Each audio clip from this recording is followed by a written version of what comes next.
విదేశాల్లో చదవాలనుకుంటున్నారా? అయితే విదేశ్ కన్సల్ట్‌ని సంప్రదించండి. మీ ఏజ్ ఎంతండి బేబక్? చెప్పనా? నువ్వెంత అనుకుంటున్నావు? ఒక 26 ఉంటాయి. ఏంటమ్మా, అయ్యో రామచంద్ర ప్రభు, ఏమిటి ఈవిడ? ఒక 30. ఇప్పుడు ఇక్కడి నుంచి స్టార్టింగ్ పాట పాడతారే ఫస్ట్, నా పాట 1000 రూపాయలు, నాది 1100, నాది 1500, అట్లా మొదలు పెట్టు. ఓకే, కానీ చెప్పండి ఏజ్ ఎంత? నువ్వేమనుకుంటున్నావు? నిజం చెప్పు. ఇప్పుడు అబద్ధాలు చెప్తే ఆడపిల్లలు పుట్టున్నావు. చెప్పు. ఆల్రెడీ పుట్టేశారు. నువ్వు ఇలా ఇన్ని అబద్ధాలు చెప్పుంటావు. అబద్ధాలు చెప్తే ఆడపిల్లలు కాదండి, అది నిజంగా చెప్తున్నాను కదా. దేవుడి కృప ఉండాలి అమ్మాయిలు పుట్టాలంటే. సీరియస్లీ. అవును, దే ఆర్ బ్లెస్సింగ్స్. అవును, మీకు బ్లెస్సింగ్ బాగా ఉన్నది, నాకు అర్థమైంది. ఇప్పుడు చెప్పండి, నా ఏజ్ ఎంత అయితే? మీ ఏజ్ నాకెలా తెలుస్తుంది? మరి అడిగారుగా, నా ఏజ్ నాకు ఆడియన్స్ అడిగారండి.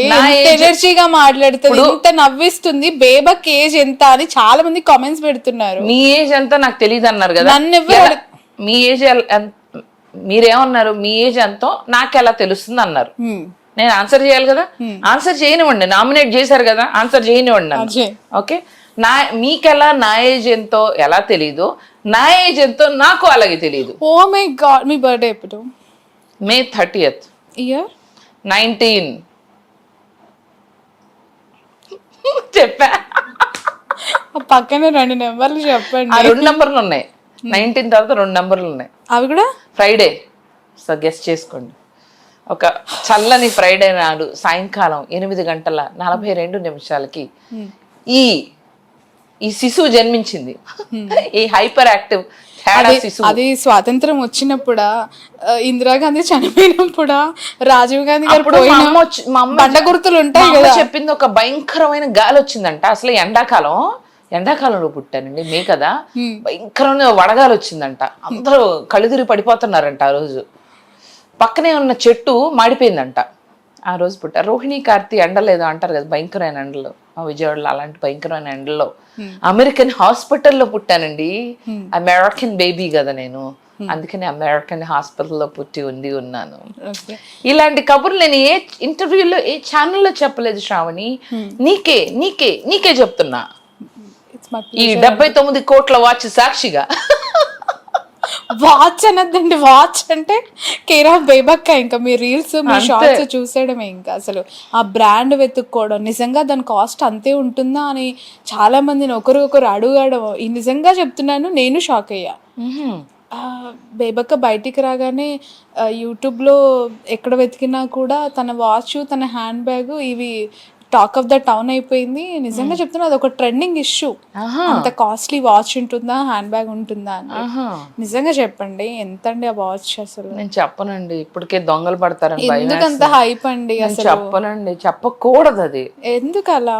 ఇది ఇదేంటి అంగారక గ్రహం? ఏంటది అంగారక గ్రహం అంటే ఏంటి? చంద్రమండలం. అంగారక గ్రహం అంటే ఏంటమ్మా చెప్పండి. అంగారక గ్రహమా? వెతుకుతాను నేను. అంగారక గ్రహంలో మ్యానుఫ్యాక్చర్డ్ ఇది. మొన్న ఏదో చంద్రమండలం పైన అన్నారు. లేదు, మారిపోయి ఈ రోజు మారింది కాబట్టి. నాకు ఎప్పుడైనా నచ్చితే చెప్తా. నా మూడు బట్టది, మీ బట్ట ఆధారపడి ఉంటది. ఇప్పుడు ఈ రోజు మారింది కాబట్టి వాచ్ కండిషన్స్ కూడా మారాయి. ఇదంతా కాదు, శనిగ్రహంలో తయారు చేశాను. శాటర్న్ అంటే శనిగ్రహమే కదా. కాదండి, కరెక్ట్ గా చెప్పాను. చంద్రమండలంలో అని చెప్పారు. అది చంద్రకాయ. మొన్న నా కోసం తెప్పించింది చంద్రమండలం చూసింది చంద్రకాయ. అదే నేను ఎక్కడో విన్నాను. చంద్రమండలం కి సంబంధించి వస్తువులు అంటే అవి ఎలా ఉంటాయి ఏంటి అనేది ఒక క్యూరియస్ గా అనిపించింది. ఈ రోజేమో ఏకంగా మళ్ళీ మీరు చంద్రమండలం కాదు, చంద్రమండలం కామన్ అయిపోయింది ఇప్పుడు. వెళ్ళారా? మా ఇంట్లో చాలా వస్తువులు ఉన్నాయి. చంద్రమండలం నుంచి మన దగ్గర చాలా ఉన్నాయి వస్తువులు. సో సునీత విలియమ్స్ తప్పిపోయారు, ఎక్కడున్నారో తెలియట్లేదు. మీకు ఏమైనా కనిపించారా చంద్రమండలం? నేను అలాంటి ఇష్యూస్ లో మాట్లాడలేనండి, ఎందుకంటే అది చాలా డీప్ సబ్జెక్ట్. వెళ్ళొచ్చారా ఎప్పుడైనా? వెరీ సాడనింగ్ థింగ్స్ కదా. అట్లనే కామెడీ చేయండి. మీరు వెళ్ళారా ఎప్పుడైనా? ఎప్పుడు? ఆ చంద్రమండలానికి అంటే మేము ఎప్పుడు మా పిక్నిక్స్ ఎక్కువ అక్కడే చేసుకుంటాం. బేబక్క ఇంత కాస్ట్లీ వాచ్. నెక్స్ట్ టైం మేము పిక్నిక్ చేసుకున్నప్పుడు మిమ్మల్ని తీసుకెళ్ళాలి, అంతే కదా. మా కెమెరామెన్ పంపిస్తాను, నేను రాను. ఆ కెమెరామెన్ అట్లా డైరెక్ట్ గా మీరు నాతో మాట్లాడితే నేను ఇప్పుడు మనకి ఫ్లైట్ ని తోలే వాళ్ళని ఏమంటారు? పైలట్స్. మరి రాకెట్ని తోలే వాళ్ళని ఏమంటారు? ట్రై చేయండి, రాకెట్ని తోలే వాళ్ళ గెస్ట్ చేయండి. రాకెట్ని పైకి తీసుకెళ్లే వాళ్ళని ఏమంటారు? నాకు స్ట్రైక్ అవ్వలేదు. ట్రై చేయండి. ఇప్పుడు ఇద్దరు కూడా ఉన్నారు కదా. రాకెట్ని పైకి తోలుకెళ్లే వాళ్ళని ఏమంటారు? చెప్పండి, మీరే చెప్పండి. తెలియదుగా, ఓడిపోయారా? పేమెంట్ ఇచ్చి వెళ్తారా మరి?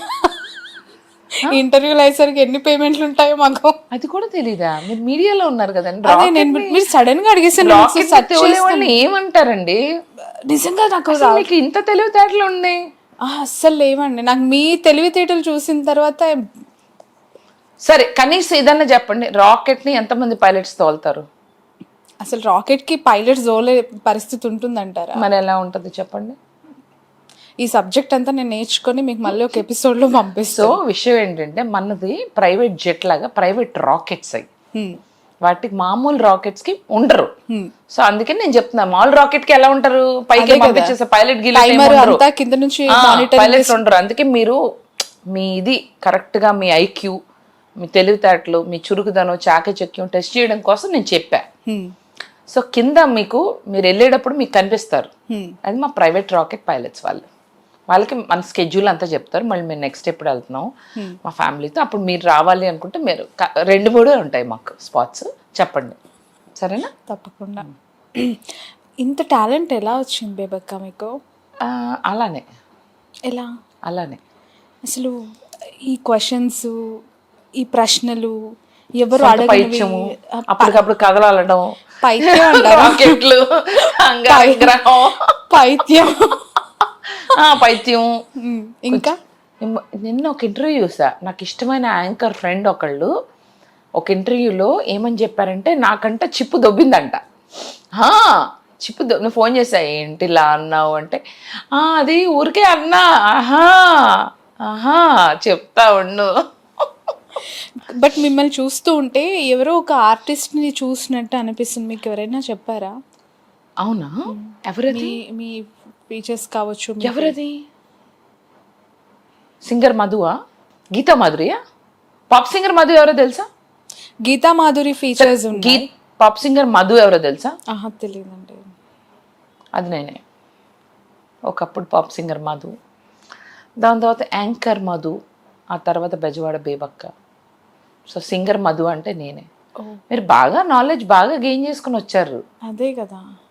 పాప్ సింగర్ మధు అనేది నాకు ఎక్కడ వినిపించలేదండి. ఇప్పుడు మీ ద్వారా వినాలని. అప్పుడు మీరు ఇంత ఉత్సాహం చూపించలేదు నన్ను ఇంటర్వ్యూ చేయడంలో.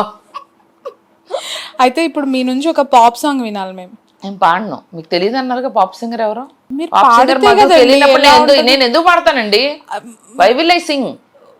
పాడాలి కదా బేబక్క, అలా అనకూడదు కదా. మీలో అన్ని టాలెంట్స్ క్యాలిక్యులేట్ చేస్తున్నారు ఆడియన్స్. ఫస్ట్ గూగుల్ పే చేయి నువ్వు, తమ్ముడు ఎర్రచొక్క. ఫస్ట్ హాఫ్ పేమెంట్ చేస్తే నేను మిగతాది మాట్లాడతా. సరే, కెమెరామెన్స్ బేబక్ ఇలా అనుకుంటది, అప్పుడు మీరు అది పేమెంట్ అని క్యాలిక్యులేట్ చేసి. అదేదో సినిమాలో మాట్లాడటం కూడా ఇట్లా అడుగుతాడు, చేతిలో పెట్టాలి.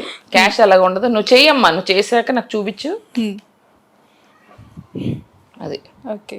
ఒక సాంగ్ గుర్తొచ్చింది. ఆహనా పెళ్ళంట్లో ఒక సాంగ్ కావాలి. యాప్పలు ఇస్తాడు ఒకసారి, పావలా ఇస్తాడు ఒకసారి, 5 పైసలు ఇస్తాడు. బట్ సీరియస్లీ బాబు చెప్పంటే 5 పైసలకి ఇంతకన్నా నోరెప్పని అంటాడు రాజేంద్ర ప్రసాద్. గుర్తుందా? సీరియస్లీ మీరు మాట్లాడుతూ ఉంటే అప్పటి నుంచి అబ్జర్వ్ చేస్తూ ఉన్నాను. కార్తీక దీపం సీరియల్ ఉంది కదా, వంట లెక్క ఉంది కదా, ఆవిడ నవ్వుతూ ఉన్నప్పుడు సేమ్ ఇలానే ఉంటారండి. I'm just talking about the smile and features of your face. నిజంగా అలానే అనిపించింది నాకు. గీతా మాధురి ఫీచర్స్ కూడా ఉన్నాయి కొంచెం. మీరు బాగుండాలి. God bless you my child. మీకు ఎవరు చెప్పలేదా? ఎందుకు మీకేం పాటే కదా కావాలి? ఎందుకండి పొగడతలు ఊరికి అనవసరంగా? పాట కోసం పాట కావాలని నిజంగా నేను పాట కోసం పొగడట్లేదు, నిజంగానే మీరు అడుగుతున్నారా? నిజంగా పొగుడుతున్నాను. సరే అయితే పాట కోసం కాదు. సరే, మీకు ఇష్టమైన పాట ఏంటి? మీరు ఏది పాడినా నాకు నచ్చుతుంది, పాడండి. ఏది పాడినా అలా అని ఇప్పుడు లేచి బయటికి డోర్ తీసుకొని పైకెత్తే పాట లేదు. అది నేను ఒకసారి తెరుస్తా, ఏసీ పోద్ది. లేకపోతే సిన్స్ నేను ఇప్పుడే నాగార్జున సార్ని కలిసి వచ్చా కాబట్టి, నాగార్జున సార్, నాగ్ సార్దే ఒక పాట నాకు ఇష్టం. వద్దురా సోదరా పెళ్ళంటే నూరేళ్ల మంటరా ఆదరా బాదరా నువ్వు పెళ్ళెళ్ళి కోతులో పడద్దురా ఏయ్ వద్దురా సోదరా పెళ్ళంటే నూరేళ్ల మంటరా ఆదరా బాదరా నువ్వు వెళ్ళండి గోతులో పడొద్దురా పడిపోవద్దు బ్రహ్మచారి ఆలి అంటేనే భద్రకాళి తాళి కట్టద్దు కర్మకాలి కళ్యాణమే వేసురా నీ కొంప ముంచేస్తుందిరా ఆపుకోలేని తొందర don't marry hey be happy ho to marry hey lyric మర్చిపోయానేంటి లిరిక్ మర్చిపోయాను సో ఒక పని చేస్తాను లిరిక్ గుర్తున్నదే 2 లైన్లు పాడతాను ఓకే డన్.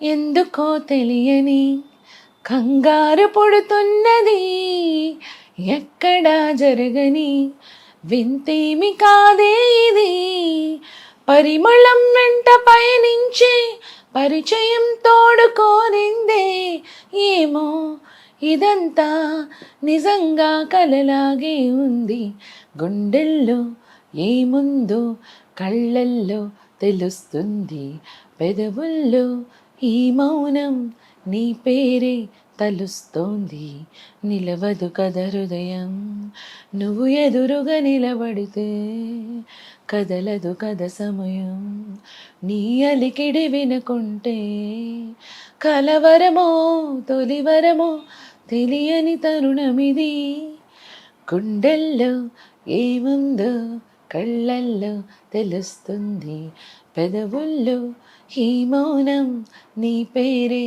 తలుస్తోంది మనసా మనసా మనసా మీ గుండెల్లో ఏముందో మీ కళ్ళల్లో తెలుస్తుంది. అదే బిగ్ బాస్ కి రీఎంట్రీ కావాలని అనుకుంటున్నారు, మాకు అది అర్థమవుతుంది. ఓ మనసా అవును సో నాగార్జున గారు చూస్తున్నారా, బేబక్క వెయిటింగ్ హియర్. ఆమె 1 వీక్ లో రావడం నిజంగా ఆడియన్స్ నచ్చలేదండి, బేబక్క కూడా నచ్చలేదు. అండ్ అవును సార్ అప్పుడేమో ఎలిమినేట్ మీ సార్ అన్నాను, ఎలిమినేట్ చేయరు. ఇప్పుడు sir reentry sir please Nagarjuna sir నేను రీఎంట్రీ చేస్తాను సార్, ఈసారి మాత్రం నా కోసం నేను టైం తీసుకుంటాను సార్, నేను బిగ్ బాస్ షో లాగా ఆడతాను సార్, వంటింట్లో మాత్రం నేను అసలు వెళ్ళను సార్. ఒకవేళ మీకు నిజంగానే బిగ్ బాస్ ఒక టాస్క్ ఇచ్చి మీరు వంటింట్లోనే ఉండాలి అని చేస్తా ఓకే అతనికి నరకం చూపిస్తాను సార్.